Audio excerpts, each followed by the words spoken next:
Since the Google acquisition and up to date, Motorola has been doing a great job in showing the world that a great user experience does not always mean steep prices. The second Moto G was a great step in this direction. In 2015, is it still worth buying?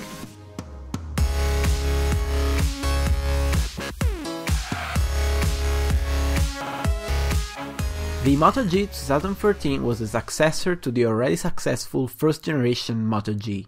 It sported a bigger screen, a bigger battery and a better camera. In a lot of ways, you can see this as a bigger brother to the first generation Moto X actually. You've got the same curved plastic back, the same little dimple with the Motorola logo, and the same button placement and overall feel. Something that's actually a little worse than the first generation Moto G is the build quality. I've checked other Moto Gs too, and they all have these super mushy and not clicky at all buttons, and the screen on front appears not to fit perfectly to the rest of the phone. By the way, the phone comes at a screen size of 5 inches for 720 by 1080 in resolution, with a pixel density of 294 pixels per inch. While that is not what QHD phones are now setting as a standard, it is certainly still a pleasant screen for media reproduction.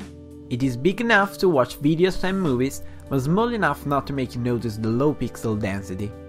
Besides, the LCD IPS display will make for some pretty accurate colors and a decent readability even in bright conditions.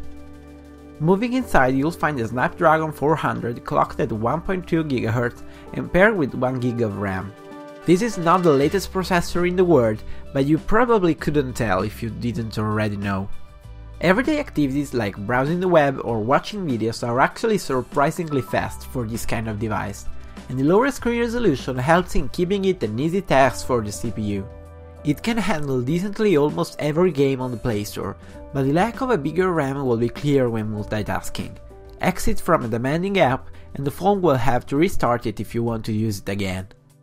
Battery life was already pretty good on the first model, and this one could only improve it.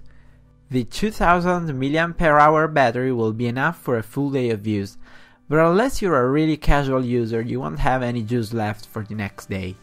On the other hand, the camera was one of the weak points of the old Moto G, and that's probably the weak point of this Moto G as well. The camera interface is simplistic and easy to use, and the 8 megapixels are a bump up from last year on paper, but don't expect anything mind-blowing from this camera. Photos in good lighting conditions are good, but not quite the same for low light. Yes, they will probably be shareable on websites like Twitter or Instagram, but nothing more. Wrapping all up on the software side, you'll find the almost stock Google experience, with Android 5.0 Lollipop now finally available.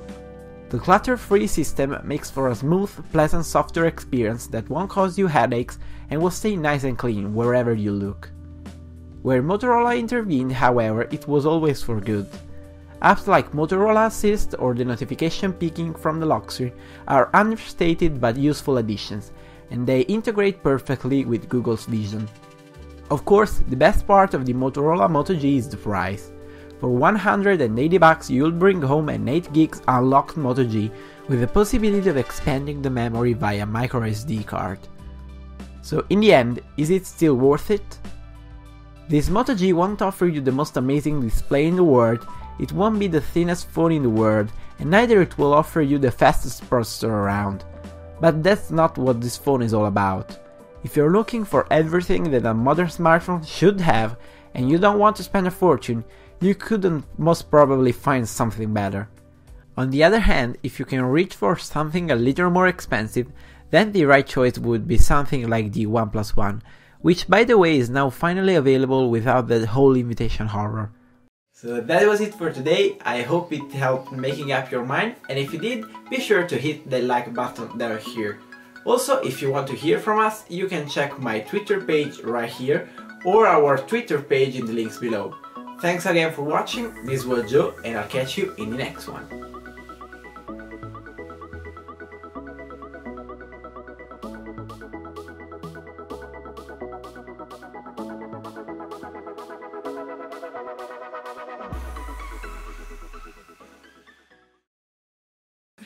Weird sliding. Sì,